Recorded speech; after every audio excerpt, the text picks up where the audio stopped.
Bueno, a continuación vamos a entrar a explicar el texto El sujeto, el antisujeto y el retorno del sujeto de Franz Hindenburg.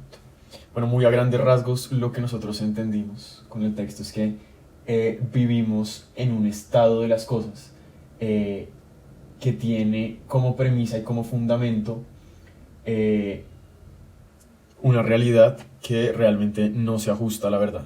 Entonces, vamos a entrar a explicar el mapa conceptual que lo dividimos de la misma forma como está dividido el texto.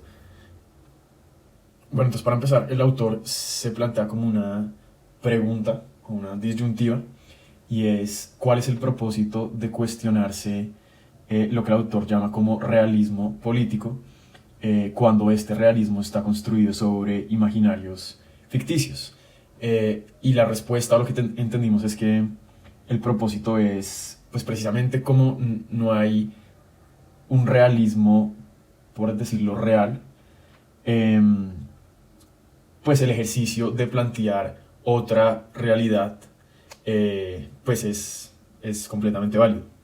Bueno, antes de entrar a hablar del sujeto, eh, toca hacer la aclaración que a lo largo de todo el texto el autor habla, por un lado, del mercado y de la economía, y por otro lado, digamos que de las relaciones internacionales y de, pues se puede decir, la geopolítica, y cómo entre los dos interactúan, eh, pero no queda muy claro, no nos queda muy claro al final si esa falla en el desarrollo normal del sujeto es producto del mercado. Profundizaremos más adelante.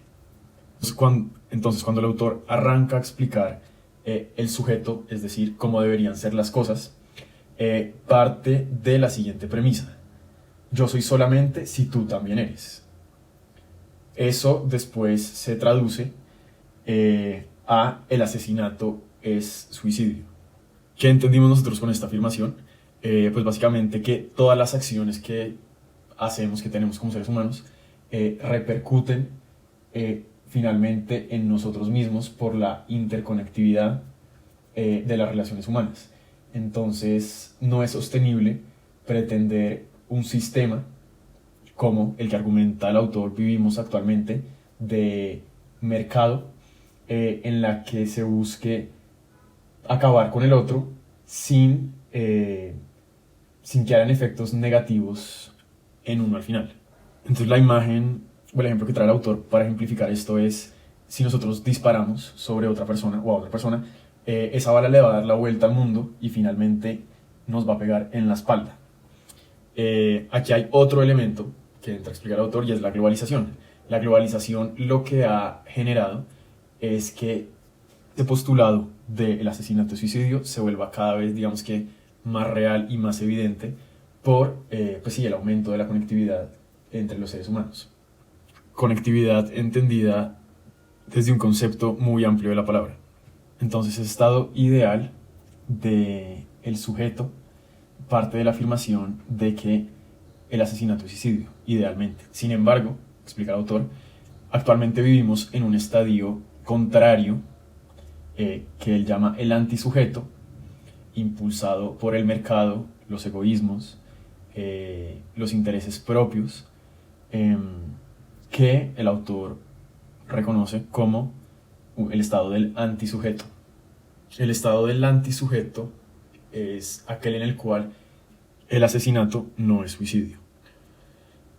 Esto nos lleva a la segunda parte de la lectura, que el autor titula El antisujeto como proyector de monstruos. Básicamente lo que quiere decir en esta sección es que para que los seres humanos podamos vivir un poco como en esta mentira, hemos hecho uso de la figura del monstruo, digamos, de la imagen mala de la persona, para justificar las acciones de los distintos gobiernos en su día a día.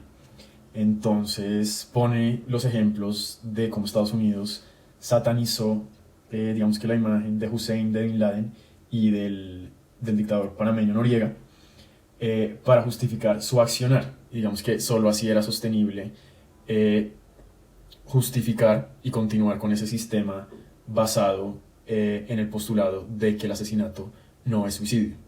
Entonces digamos que a través de este uso de el monstruo y de la criminalización, se han justificado la deshumanización de mucha gente por parte de gobiernos de lado y lado.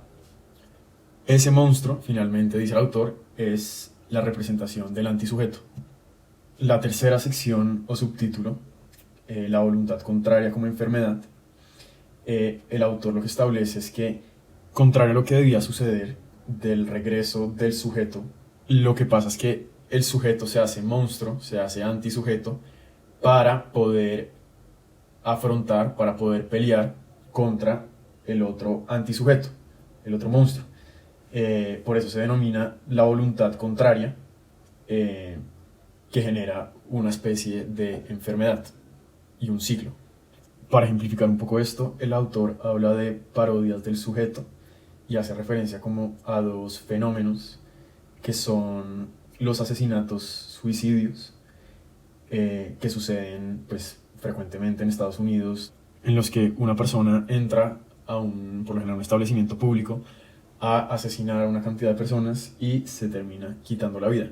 Como yo lo entiendo, es que esto es una parodia, porque finalmente refleja exactamente pues, que el asesinato es suicidio, que es como una especie de puesta en escena que pone en evidencia ese postulado del cual, así queramos, pues no nos podemos alejar porque, argumenta el autor, esa es la realidad de las cosas.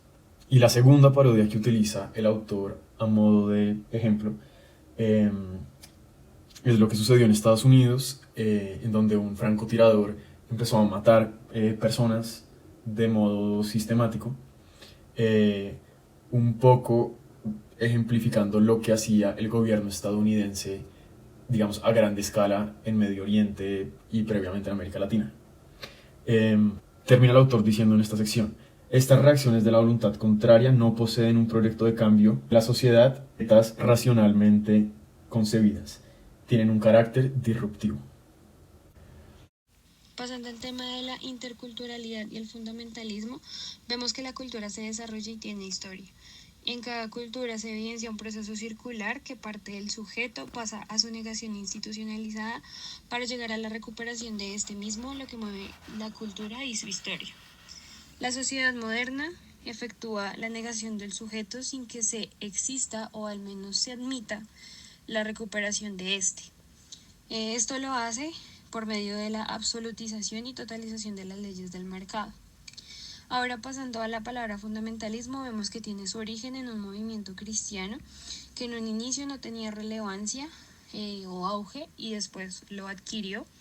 Igual tal auge de ese fundamentalismo cristiano no se podría explicar si no fuera gracias a la aparición de otro fundamentalismo que adquiere importancia a finales de los años 70. El fundamentalismo del mercado, que fue nacido del neoliberalismo, declara la negación del sujeto en términos globales y mundiales, aclarando que toda intervención en el mercado es vista como una distorsión para eliminar el sujeto. En el momento en que estos dos fundamentalismos se aparejan, brotan otros fundamentalismos religiosos en las culturas amenazadas por el proceso de homogenización impulsado por el mercado mundial. Entre estos fundamentalismos podemos encontrar el fundamentalismo islámico y el actual fundamentalismo del Vaticano, entre otros. Pasando al tema de los terribles simplificadores, vemos que surge un interrogante que dice que cómo sabemos si el mundo es complejo o no lo es. El autor propone que esto depende de quién se relacione con el mundo, lo que quiere decir que un observador o un actor totalmente informado no va a ver esta complejidad, así como tampoco los animales, ya que estos están en constante adaptación a la complejidad del mundo. Sin embargo, para el hombre sí es complejo, sí actúa en él, sí influye en él, ya que el hombre todos los días se enfrenta a situaciones que le generan una complejidad al buscar la solución de esta. Frente a esta situación de complejidad aparecen los terribles simplificadores, como los llama Jacobo en el siglo XIX, que dice que cuanto más complejo se nos torna el mundo, mayor es la tentación de enfrentar esta complejidad mediante soluciones de simplificación primitiva. Lo que quiere decir esto es que entre más situaciones de riesgo y situaciones complejas nos enfrentemos, más vamos a buscar cómo solucionarlas. Esto también propone que siendo complejo el mundo, la solución no es compleja sino simplista. Y también nos habla que lo que se enfrenta como terrorismo es un fenómeno extremadamente complejo. Este terrorismo es un fenómeno complejo ya que exige respuestas en todos los planos de la sociedad. Primero en un plano económico de la estrategia de globalización, al igual que en planos sociales e inclusive culturales. Sin embargo, los terribles simplificadores reducen todo a un único problema y una única respuesta.